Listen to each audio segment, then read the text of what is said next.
Welcome to Bright Ideas. I am Jessica Duemig, and I'm the host for today and every day, actually. I'm here today with Mary Ashton Doyle. I am so pumped to have Mash, to those who know her and love her, on this podcast because she is a good friend that we met virtually because of when we met, and then only met for the first actual time in person, the first and only time, I think, at the Cure Bowl a couple years ago. So hello, Mash, how are you?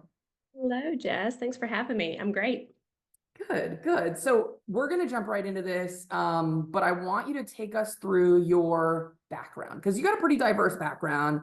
Athlete, working in sports, working at all this other stuff. Tell us about it. Sure. So my current role, I am the senior account director at Fishbait Solutions. So account service role, account director, work on a lot of our AOR business. And I've been in the agency role for 4 years now. But before that, I was at the NCAA. So I worked on the NCAA in the corporate relationships group. Primarily, my work was around the basketball tournaments and men's and women's March Madness and Final Four, but also worked in a variety of different sports with the NCAA, servicing the corporate accounts that activated against them. So all of the corporate partners. I managed the Capital One relationship, AT&T, Coca-Cola, General Motors, Pizza Hut, Great Clips. So a lot of fun brands that I worked there. And really what guided me and what led me to work in athletics was I was a student athlete. So I went to the University of Mississippi.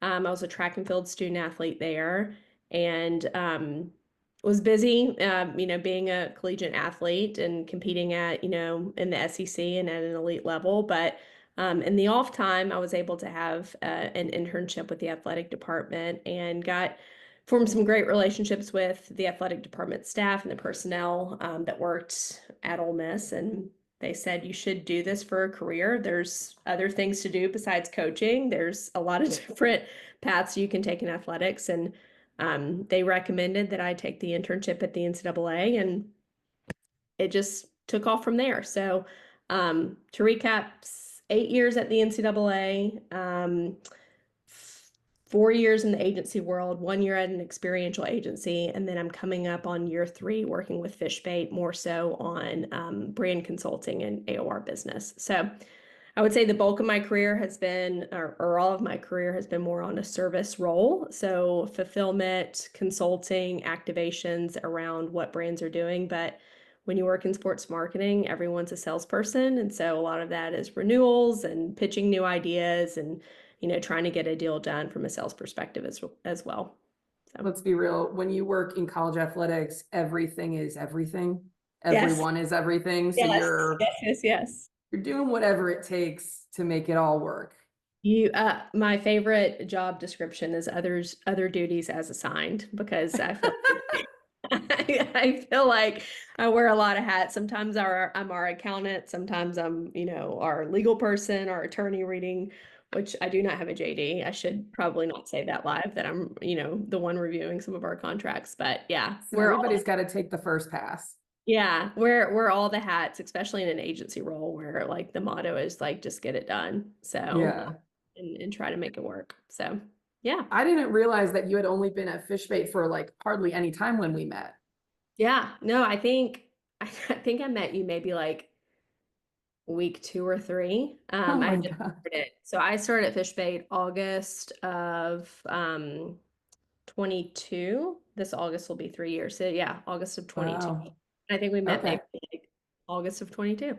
Yeah, pretty much. Pretty close in there, that's for sure. Maybe September at the latest, but it's great. I love that you talk about the service part of sponsorships, because a lot of people don't even know that that's a thing, right? They think, oh, they just sell it and then magic happens and then I see it everywhere.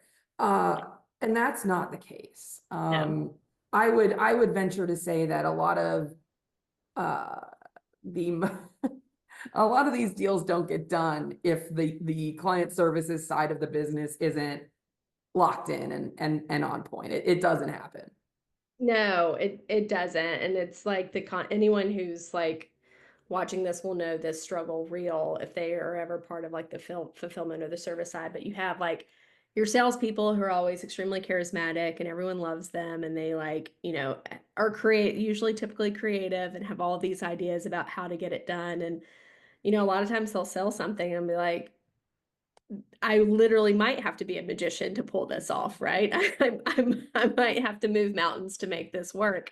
And that's a lot of what it is, right? It's problem solving to make the deal happen, but it's like getting this crazy idea sometimes and developing a timeline and a budget and, et cetera, to make sure that it's actually fulfilled and the client's happy with what they bought.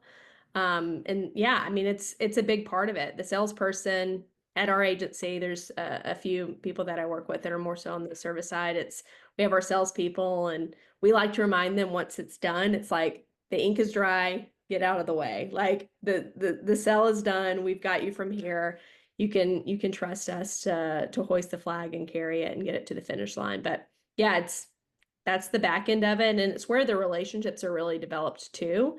Because when you're in the trenches with a client and making sure that they're happy with what they're doing, or if they're not happy, making sure that you find a fix or understand what's important to them.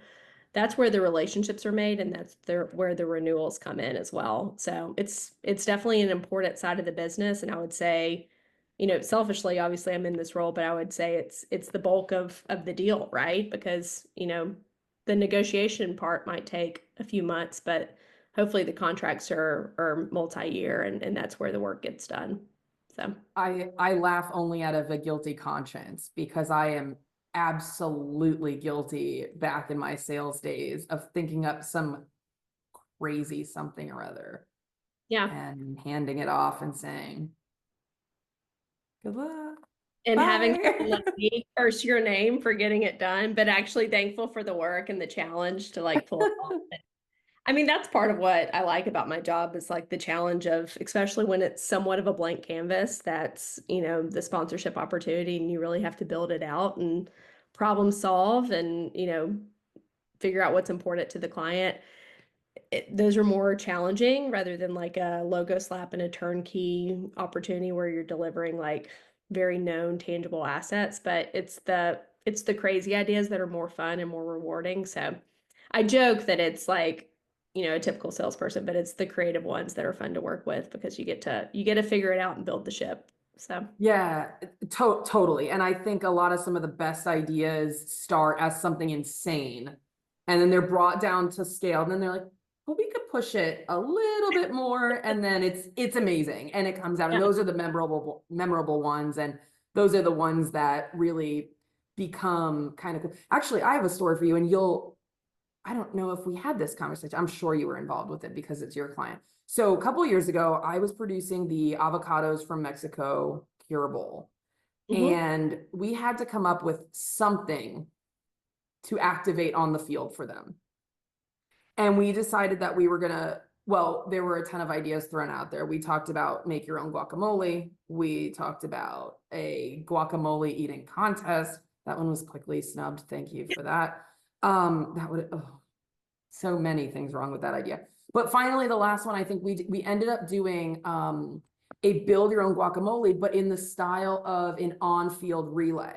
I think yeah, we ended up doing this. I don't think it on the cutting room floor, and I I did. blank out after every game anyway. So, Yeah, but the two contestants had to run and grab the avocado and then the onion and whatever all was in the avocados from Mexico recipe, and we were like, how is this going to make sense on a video board, blah, blah, blah. We ended up doing it with foam board cutouts. And it's yeah, like, okay, what started as something ridiculous and no one wants to see anyone eat that much guacamole. And I don't care who you are, no one wants to eat that much guacamole when it comes out anyway. But we ended up making it work. And it was one of those where we really got to be creative and get all those craziness out and be like, all right, now thank you, Mr. Architect. Now engineer, make it actually happen, So yeah. that was a I was fun one. I was there for that one, and I think it did happen. And that was our client. That's a bowl that we sold into. And if I remember correctly, that was like a torrential downpour that happened during that game. So it was only made better from like the slipping and the Oh sliding yeah. field of like putting the guacamole together. So it was almost like part of the design of like, how can we make this more challenging? But yeah, that was Yeah. fun. And that brand in particular, we still have a relationship with the AFM team. They're a great client because they're fun and they want to do stuff that's unique and they want to stand out and they want to be funny and catchy because, you know, guacamole is fun and it's usually shared over a party and a gathering. So uh, Yeah. that's one of those that like you get to have fun with that brand, which makes the job rewarding. So Yeah, no, totally. It's always nice when your client is up for just about anything. yeah, And those, I want to say they don't come along very often because they don't, but when they do, they're so good. It's like when something happens and you only remember the good stuff, like yeah, that's the best part. Like, oh, all my bad memories are wiped away, all those other clients who are kind of boring because this one was so good, like yeah, that's always a yeah. fun one. What made Yeah. you go to the agency side from the NCAA? Because it's a different jump. Because It you went is. to one before fish bait, but how did you make that decision? Yeah, so I NCAA was a great place to work, and I'm still really close with a lot of my NCAA family. I actually still live in Indianapolis, which is where the NCAA is headquartered. So Oh, nice. I'm like 3 miles from the office, and so I still get lunch with all my friends. So it was a tough decision. One, it was my first real job, so there was a lot of attachment for that, and there's a lot of comfort in doing what we do there, and it's shiny, right? Like you get to go to the men's Final Four, you get to go to the College World Series, you get to go to the women's Final Four. Like it was a really shiny job. I think when you work at the property side, one of the challenges is everything's so cyclical, and everything, first week in April, the tournament, I mean, March, the tournament's going to happen again. Like everything's planning, and a lot of it like the College World Series that I worked on, it's in Omaha every year. So everything's kind of the same year and it's a rinse and repeat kind of focus. And for me, that was really challenging because it was at a time where I really wanted to be creative and push the envelope a little bit. The NCAA at the time that I was there, and I would venture to say it still is, was a bit conservative and some of the approvals around like what Oh, clients could do and parameters within like NIL was just happening. There was a lot of parameters behind what you could do, and it was a time where college sports was changing rapidly, conference realignments, NIL, brands wanting to grab at it. And I thought it'd be a great opportunity to jump to the agency side to tap into that part of me, and to try to see if I could, work on different campaigns and kind of be a chameleon around how sponsors are activating at different properties, work with different brands that would have been category protected when I was at the NCAA. And so really it was a chance um to jump to that side and take a bet on myself to see how creative I could be. It was also a time where I had just gotten married and just started a family. And so typically at the agency side, high risk, high reward. And so a lot of that was, I think everyone who's listening to this probably has a role in college sports. Sometimes you're not compensated for your time as well, and so jumping to the agency side was a chance to see like, if I have a big idea and it hits, or I'm able to get a big client and we do great work, the reward from a compensation standpoint is great too. And I feel like that's something people don't really talk about a lot in sports because it's just like, oh, it is what it is because we love what we do. But from the agency side, there's a chance to have good reward if you do great work for a client. So yeah, it's a hard I don't want to say it's a hard conversation to have, but it's a hard conversation to start yeah, because you're like feeling out, like, is this okay? Is this other person open to having this conversation, at least on the one-on-one? And how much is too much to tell? And the minute someone says their number, it's a whole different yeah, relationship, and the yeah, the judgment comes out both hurt, like self-reflective and external, for better or worse. Yay, I'm at the top. Oh my God, why didn't I ask for more? Like, yeah, yeah, and for all intents and purposes, I think you and I are a little bit separated in age. So we're from a couple different, maybe like that transition time of how college athletics was changing from what was okay on a national scale and what was not. So when I was an intern at USF in 2005, 6, 7, um, you worked for free. You were lucky to get in, if at all. sports management programs were very few and far between. There was a list of maybe 15 that anyone would ever consider even going to. And as graduate programs only, there was no one, I'm sure there were, but it was very difficult to find undergraduate programs. Social media was just becoming a Yeah. thing. Yeah. Hurts so bad to say. But you did whatever they asked you, and then you said, please, sir, may I have some more? Like it was, that's what it was. And so now for me, now flashing forward and being like, I'm sorry, you want to be what? Like, you're lucky to have a paid internship, let alone you want to be compensated for mileage. In my Yeah. day, we walked uphill both ways to the Yeah. athletic department, whatever. Yeah. And it's just so different now. And I think the compensation part of it is changing, and even more so why people don't want to talk about it, because what I think happens a lot and too much, in my opinion, is people will start as an intern, get promoted, get promoted, get promoted on the same university or the same system forever. And so they're only ever a fraction or a percentage higher than they maybe started at, as opposed to someone else coming in and getting hired in a different time with a different set of expectations and a different willingness to say no. Because back then you didn't say no. If you got Yeah. an offer, you took it. Yeah. Period.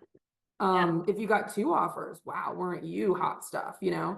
and it's not like that anymore. So to your point, the compensation conversation is still hard for both of those reasons, and the fact that there's such a drastic difference from sub industry to sub industry. So all within sports, depends where you're working and what part of the country and what year you got in. And it's, people don't like to know that they're not making that much money. Yeah, yeah. I mean, it's tough, right? It's a trade-off of what we do is really fun. It's not solving world peace, right? Like it's not solving major problems, but it can be complicated. It definitely requires a lot of hours. It definitely requires overtime. It certainly requires you to work, outside of the 9 to 5. And so it's shiny, it's fun, it's really, I get to take my son to games sometime. Like it's fun to have that. And so the quality of life standpoint from like access and being a part of something that's bigger and being a part of something that, impacts lives and makes you feel good about what you do, that's there, right? So that's a good check that not every job can provide.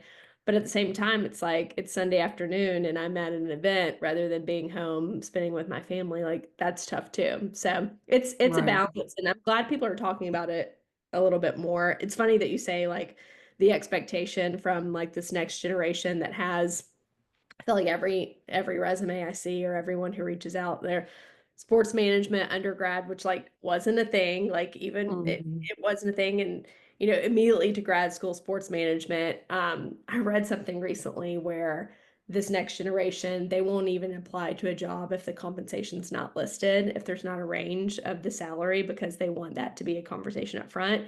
Which again, I think there's a sense of entitlement of like you have to earn your stripes, you have to pave your way, but I'm also glad that it's like a conversation that everyone's having. So it's an expectation, and you can start where you feel like you're worth. And so it's tit for tat. But whenever I talk to someone who's like coming into our industry, it's always something that I like to bring up because, they might go to school and have, you know, their roommate studied finance and their first job is going to be, on the floor at the floor at Wall Street. I'm like, their lifestyle is going to be very different than yours. You might think your job is more fun, but it's going to be very different. And so I don't think that young people who want to work in this industry, I think that's usually a shock when they come into work, but they have a lot of Yeah. fun.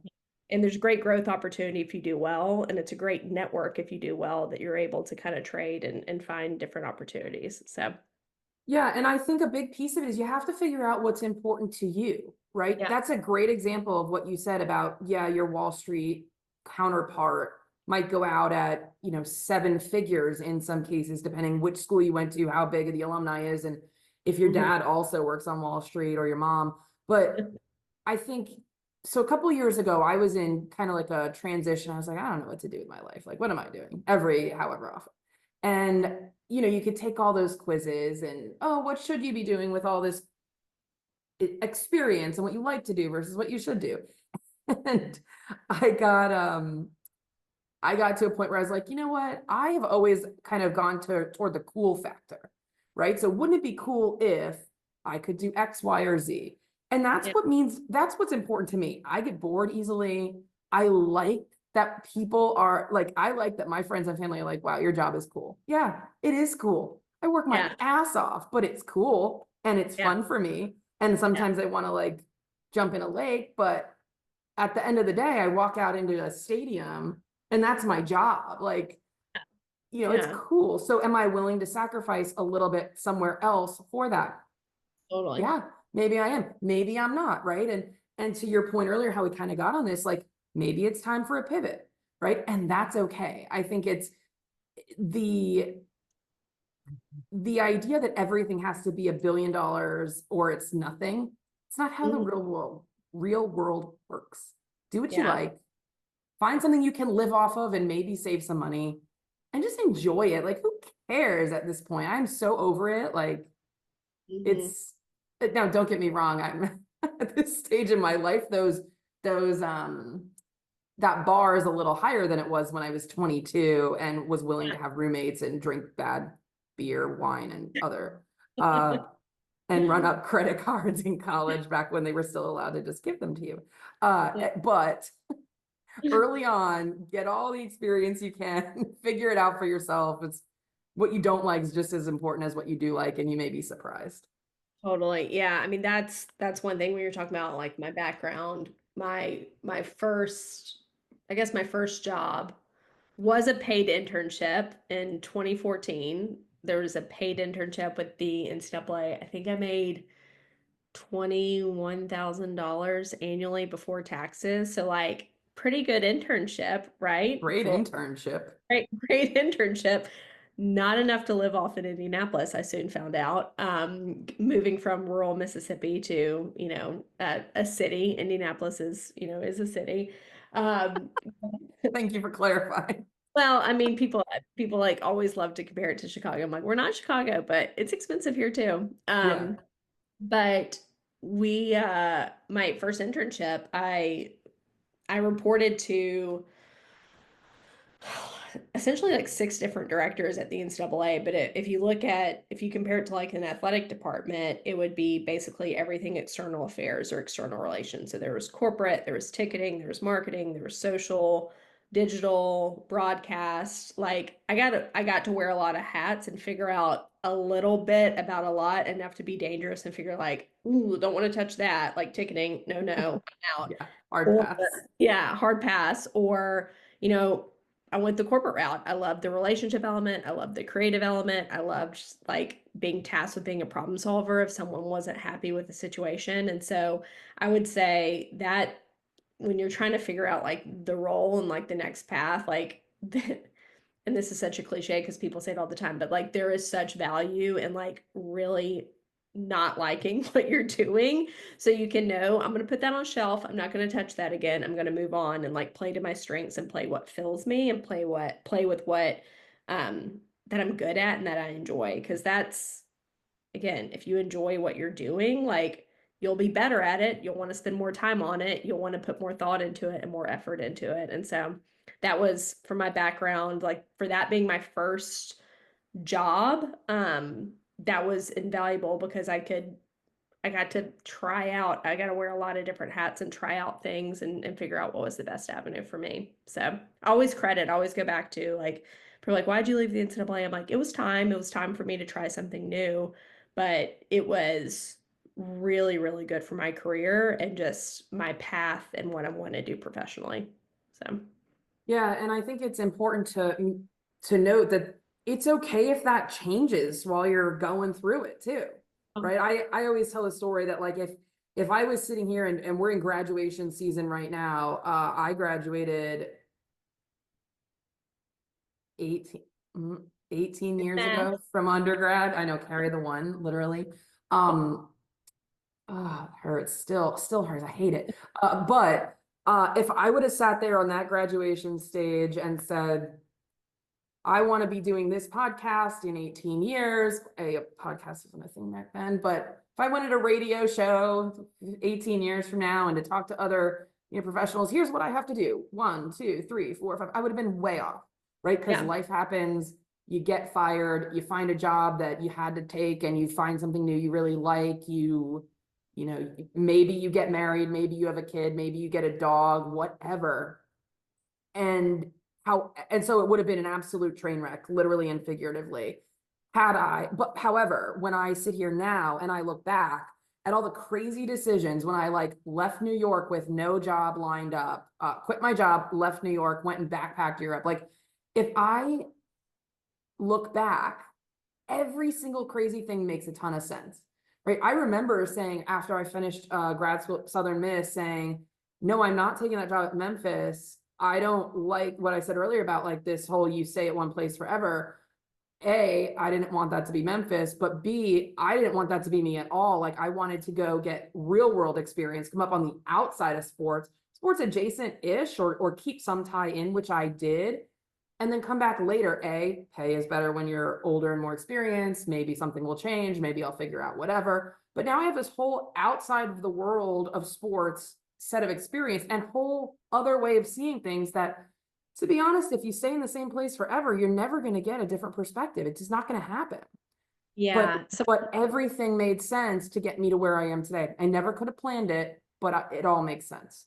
yeah, it's spot on, and I hope I say this correctly, but someone once told me when I was like contemplating making the switch from working on the property side to the agency side, which was again like a pretty big risk for me. I was very comfortable in my role. I'd just become a new mom. Like it was a pretty big risk to leave something very comfortable.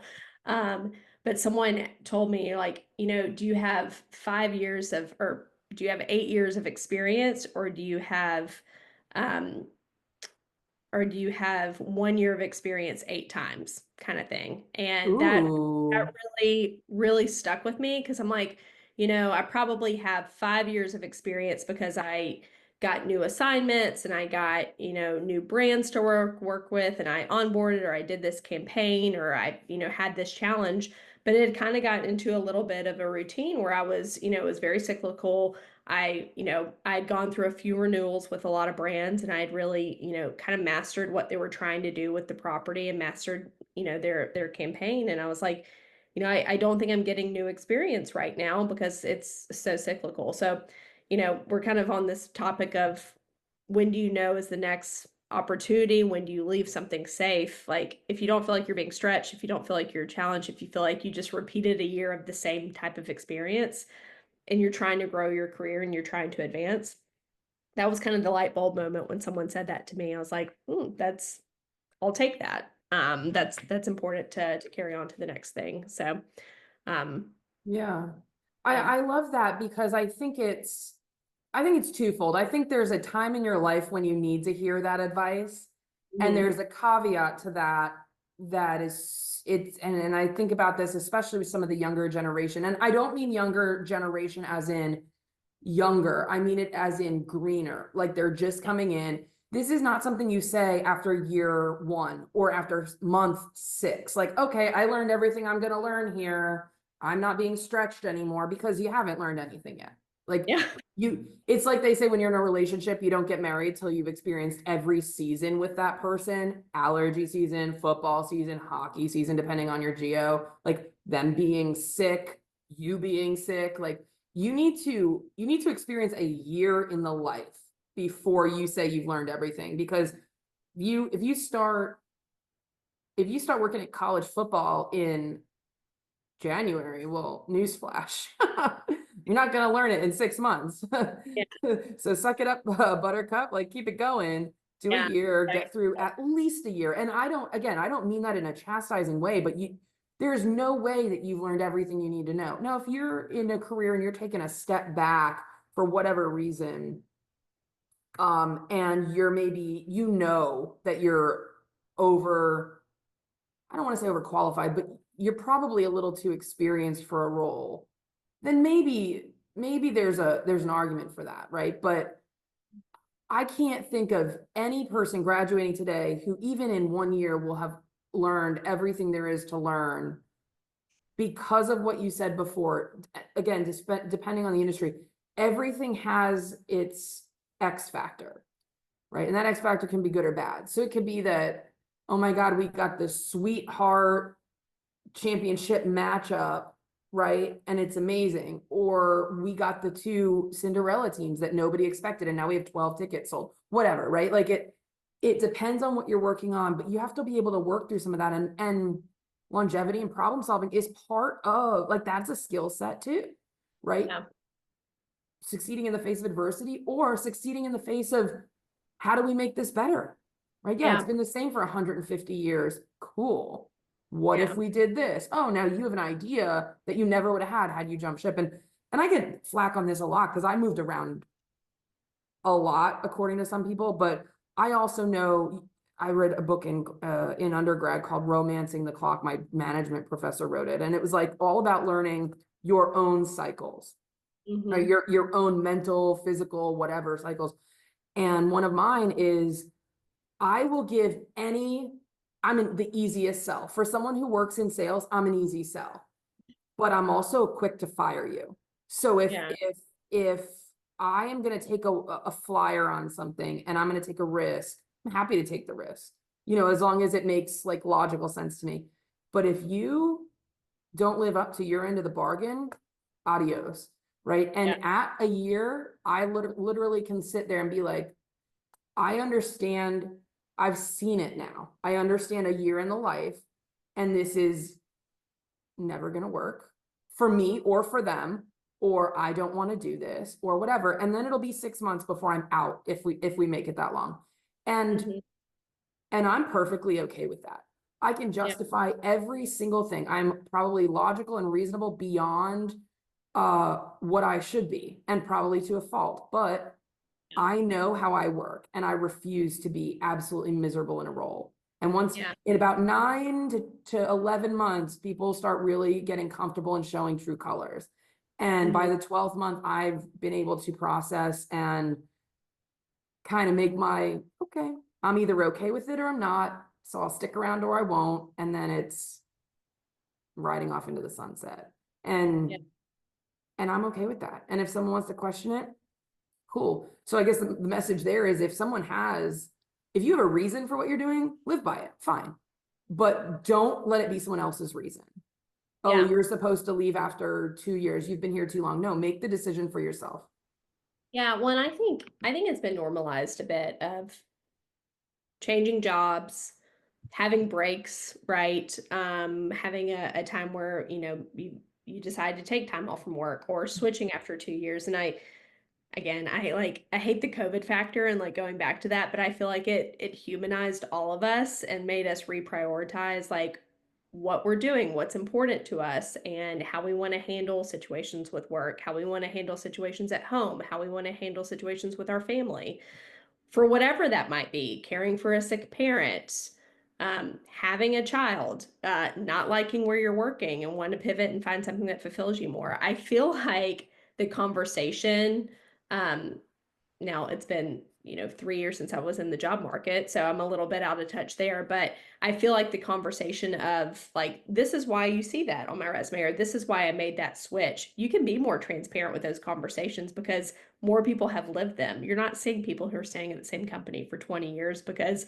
we all had an identity crisis and a global health crisis 4 years ago that taught us to kind of rethink things and reprioritize things. So I think that's good, that people have kind of humanized a bit more and have those conversations. But I don't think it's unusual to have a lot of moves or a lot of changes in a job because it's happening more often. And the conversation's gotten bigger around do what fills you, do what motivates you, and don't just stay there because you feel like it's the right thing to do. There's other options. So yeah, I like that word transparency, because I agree with you 100% on what you said. I think COVID also pulled the wool off of some people's eyes, right? And the job market is different because of it. Because it used to be, oh no, you can't work from home. Our company can't support you working from home.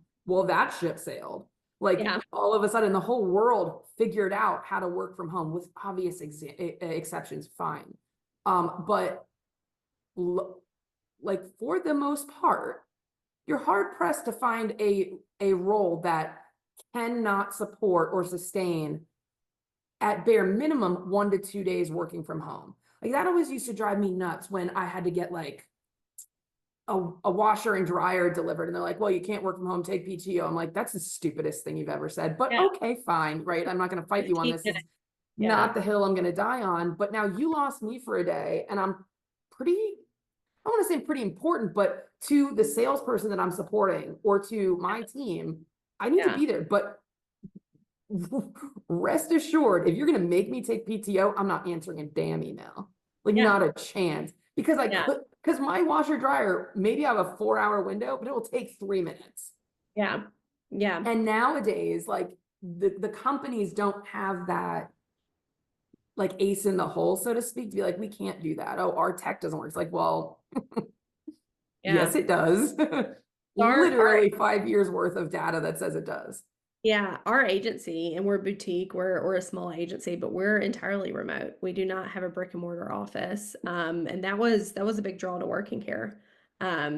It's that because I'm rooted in Indianapolis. And we love living here, and my husband's from here, and we like Indy. Yeah. And we don't want to leave. And a lot of the opportunities from like the brand consulting side and from the agency side or in larger cities. There's a ton of opportunities in New York, Chicago, Atlanta, LA, um, a lot in Charlotte now.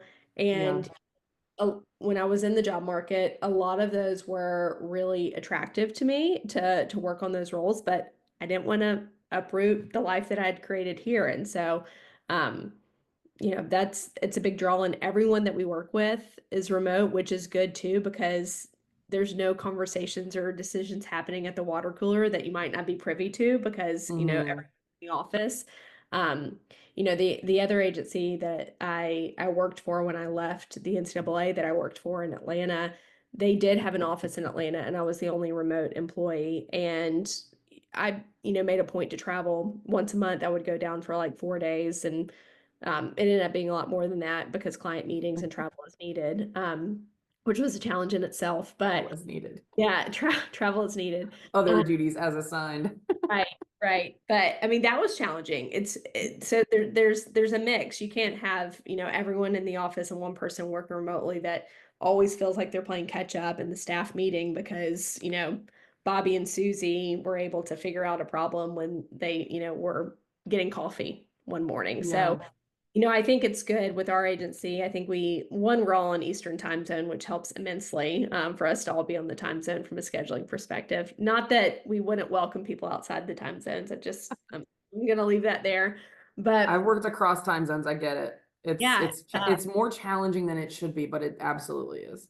yeah, but it's made us really good communicators. I mean, we have a ton of status. We, send a ton of notes on the side, and it's made us really good communicators. And I feel like you have to do that if you work virtually. So I'm thankful for it in this season of life to be able to work from home.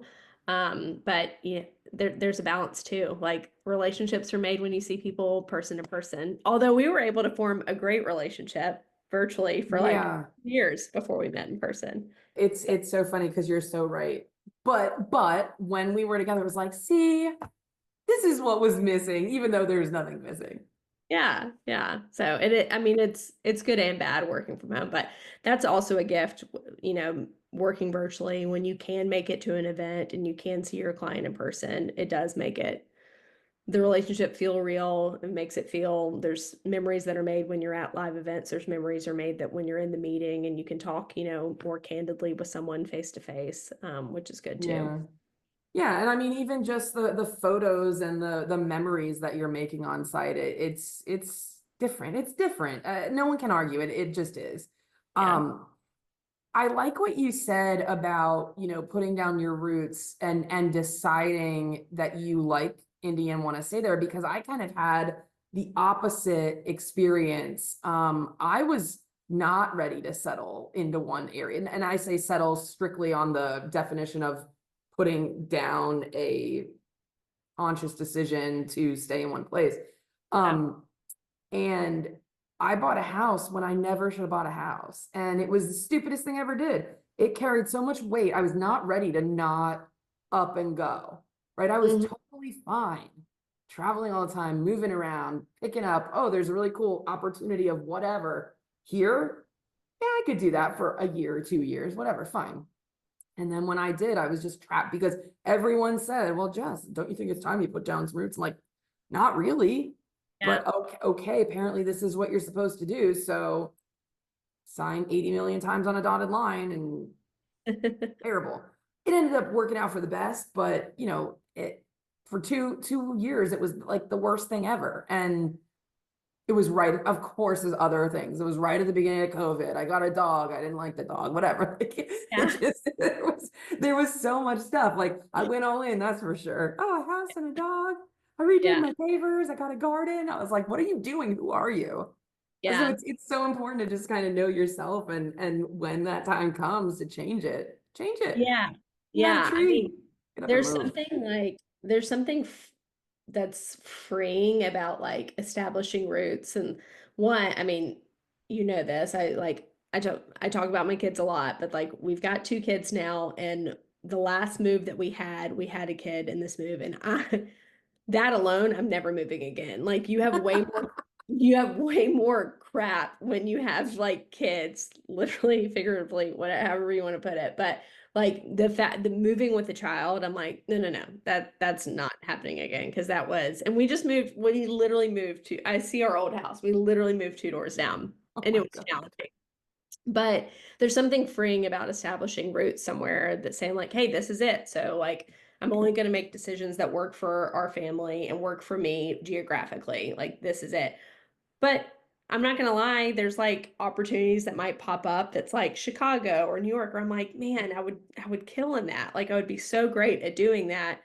But I'm not going to live in New York. Like I'm not going to move to LA. I'm not going to do that. Yeah. Like I will say, yes, there's like a great thing to say, I'm settled at this, but I'd be lying to say that like you don't have FOMO of opportunities, because like there might be something, a better opportunity. You just have to say no, and you have to kind of reposition yourself and ground yourself of like, this is the path that I've chosen. This is what I want to do. And yeah, it's always a balancing act. Like, would I love to, pick up and, see what life is like in New York? Yeah, that's like a fun thing to dream about, but not realistic for what we've had. So all that to say, Yeah. yes and no. It's good to be able to like quickly say no to those because it's not realistic, but it's also tough to see, opportunities that might come up that you're limited to because you live here. So Yeah. Yeah, and it doesn't stop with just the kids and the family thing. I mean, I worked in New York. I had the glamour. You work in advertising. You're supposed to be in New York at some point. I yeah, hated it.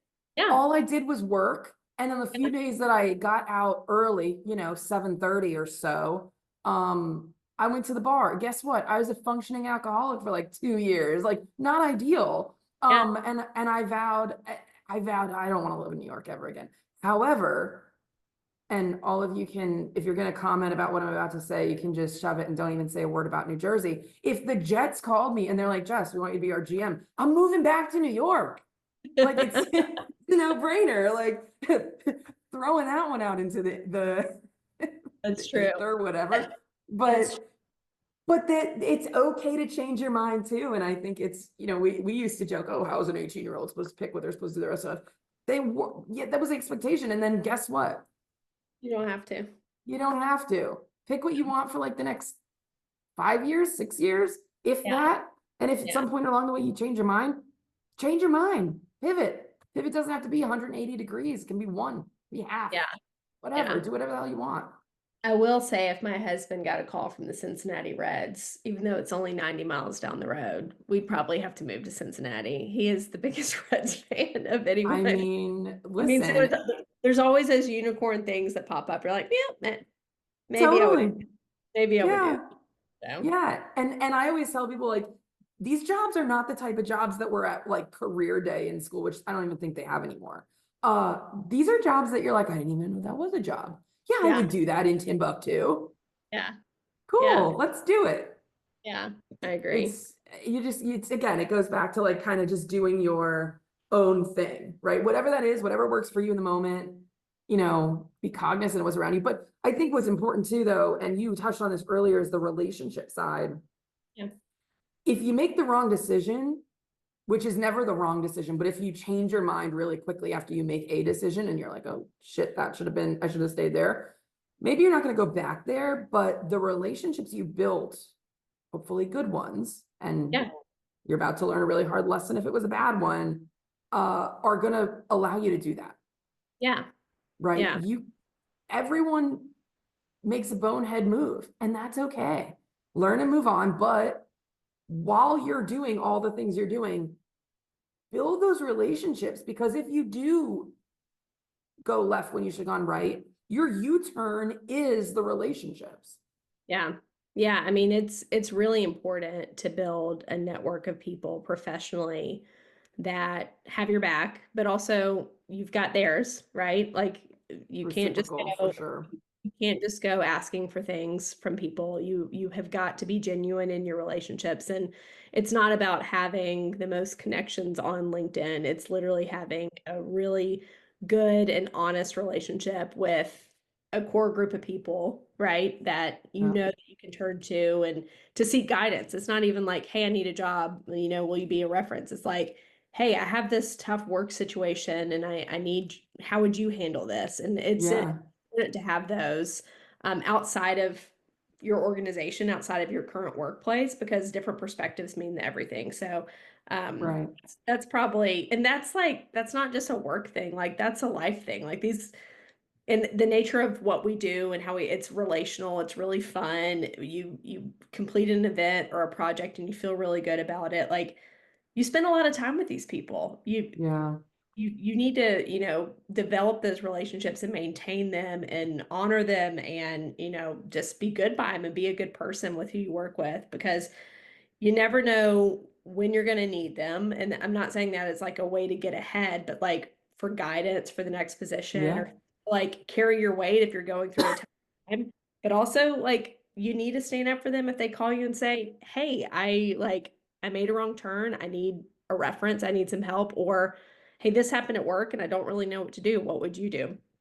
You got to be there for people because, I mean, now I'm getting really like deep at the like what else does it matter, right? Like you can't take your salary when you go, you can't take your title when you go. Like you need to make sure that you feel good about the work that you do, and these are real people behind it. It's not the brands may not live on forever, but the people and the relationships that you have is really, really important. So, I mean, that's at the root of it. That's like my favorite part of our job is the people that we work with and the clients that I work Yeah. with.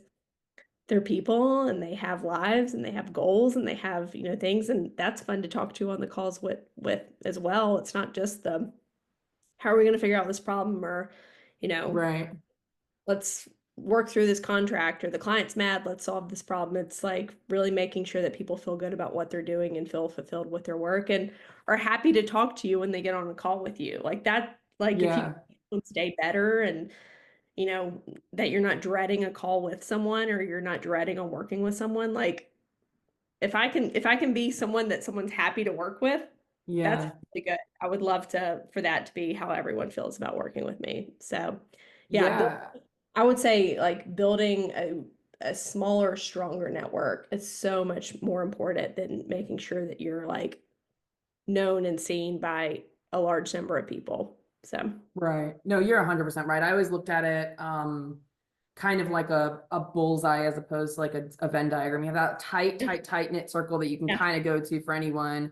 And then yeah. like there's like your mentors maybe, and then there's like all your contacts, right? Like cool, you have 5,200 LinkedIn contacts. How many of them have you ever talked to? Yeah. Like Yeah. like at least an email. Yeah. How about a text? How about a phone call? I could probably count 200 of mine, and I'm one of those with a ton of them. I connect with everybody, but I'm also a connector. I feel like anytime I see anything for someone else, I'm like, oh, I got to send that, so it, You helped us out hugely just like 2 months ago on the Women's Final Four when we were in Tampa. We Yeah. had like a staffing issue and needed someone to fill in for one of our events, and like you put it out to your network and got a rock star for us. So, I Yeah. mean, I'm glad. and we were And in a bind and like you had it solved in a day. So, I mean, yeah. case in point, you were a connector that really saved my butt in a situation. So, Listen, and it makes me happy to do that. Like when that's the thing too, is of knowing what makes your counterparts tick, right? Is like that's not work for me. And I had this conversation with a group recently because we were out. It was kind of like new people were like, oh, well, you do this and this. And it's like, well, what do you do outside of that? Well, in our industry, there isn't much outside of that. Right. And I was with a group of a production team. So we were like the press box or the control room group. So one was on video boards and I was the announcer, one was producing, but all the way down to the DJ.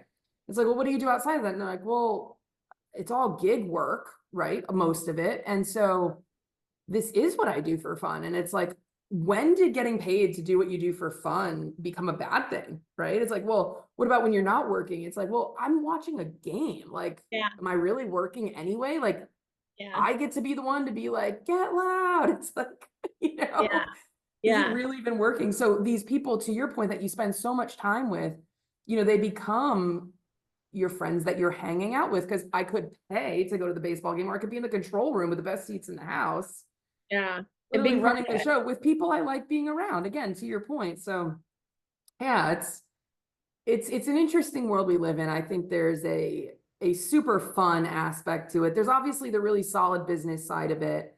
And when you can learn to navigate those waters with the people you're meeting at all, whether it's the paid intern or the CEO or the sponsor or whatever, um, being able to talk to all those different people and sound like you're an intelligent human being, no matter where you are, it's a skill. And it's a skill I think that this group of graduates, let's call them, coming up and even 2, 3 years out of school, need to really hone in on.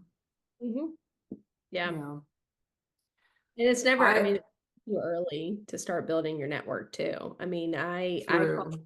with people that I went to school with or people that I competed against when I was, in college all the time professionally. Like it's Yeah. never, you don't just leave a chapter of your life, you take people with you. And so it's never like, if you go, I went to University of Mississippi and then I moved to Indianapolis. How many people went to the University of Mississippi? I can count them like on one hand. I've tried.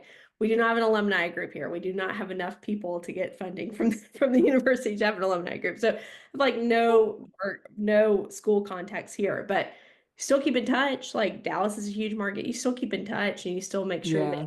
in those relationships, if they're meaningful, if they're Right. reciprocated, if like there's a genuine connection there. If someone's a taker and they're always trying to take from you and there's not a give and take, like those aren't the relationships that you take with you, right? Like you can't Right. keep drawing from your well all the time and not be True.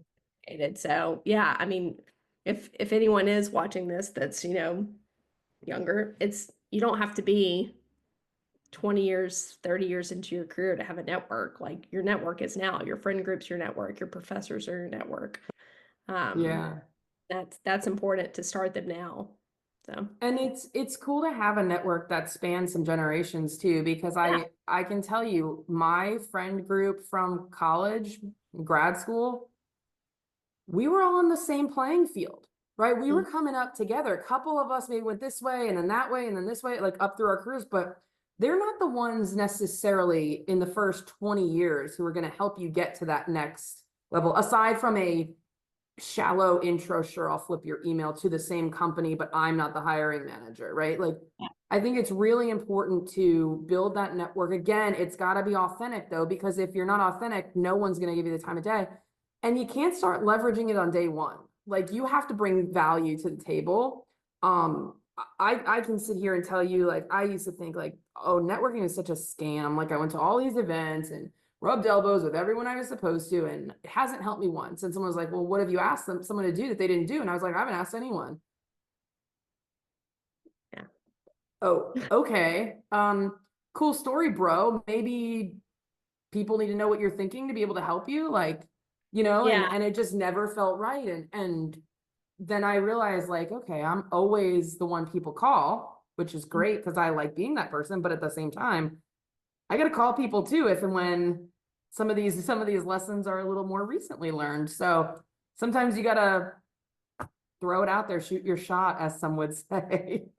Shoot your shot, and I mean, you're spot on. Like, unless you're not very clear and very direct in what you're looking for, no one can read your mind. Like, and Yeah. that can work, right? Like if there's something that I need from someone on our team, like they're not going to read my mind. Now, there shout out to Caroline. There is someone on my team who can read my mind and can generate something before I even ask for it. She's fantastic, by the way.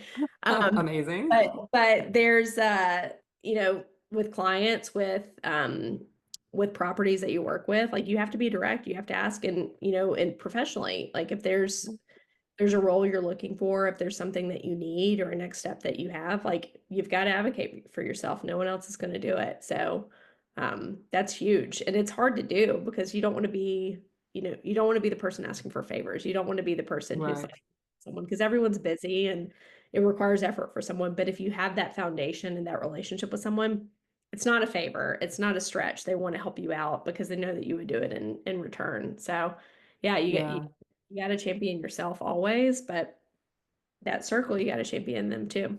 So, Yeah, that's a really good point too. I think, and I know we could keep going on forever and ever, but I do think that there's something really cool about what you just said in championing yourself, but also I would also caution that you should never do anything expecting the payback either, right? If you genuinely want to help someone, you can't be like, haha, keeping a tab, yeah, because that is not genuine. That is, if you were genuinely that person,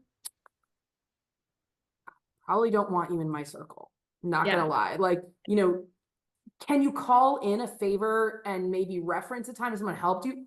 Sure, again, professionally and in the right whatever, but there is not a world where I've ever been like, ha ha ha, now they owe me. Like, I did it solely to have something over them. Like, that's just not how, again, if you want to be not that how it works. person, that's not how it works. It's not how a good relationship works. And if you ever do that to me, not you personally, obviously, but if anyone ever did that to me, I'd be like, okay, Yeah, and never help you again yeah. until you call and ask me to help you, and I can't help myself. So I do, but that's not the point. But again, it's just, I think authenticity is the big piece of it, knowing yourself and really just kind of going with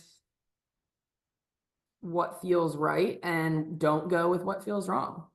Yeah, And it sums up a lot of our conversation today, really. it does. Yeah, Cool. yeah. So, okay. Oh, sorry, go ahead. No, just trust yourself. Like trust yourself, and when you don't, rely on the people that are close to you to help ground you and help steer you. And yeah, always do what feels right. Don't try to do something else just because you feel like it's sounds right or looks right. Yeah, or should be. Yeah. Totally. All right. So, Mash, what are you working on that people should connect with you on? Or should they connect with you at all? If not, we'll cut this part out. You should always connect with me. I love new friends. We at our agency we're really busy right now.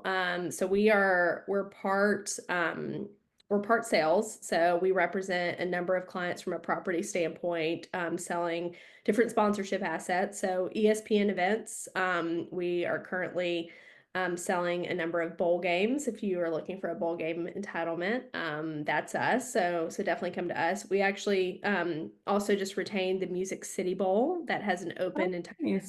entitlement, which is really cool. It's a And that's in Nashville.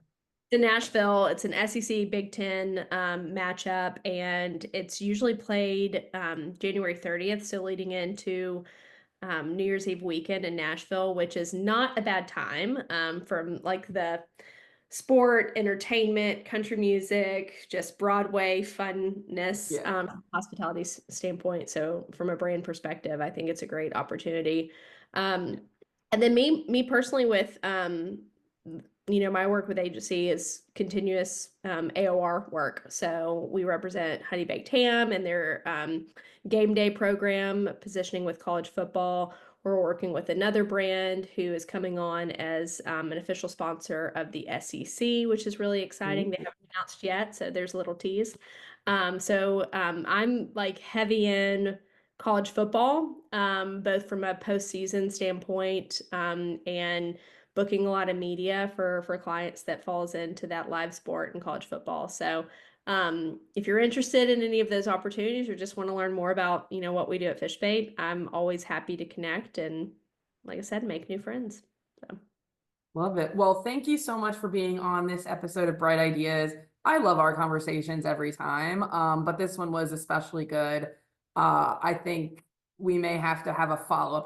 I have said that to every single person so far on this. So I think season 3 might just be everyone from season 2 in like 6 months and like, okay, here's what we talked about. What's changed? The end. Yeah, I love Um, I'm yeah, gonna maybe we need to get a sponsor for this thing at that point. Hopefully it'll take off. look at that. Love Maybe we can help you with it. But I'm never gonna turn down a conversation with you. So whenever we can chat, it. love it. Noted. No, just kidding. So. All Thanks for right. Well, being here.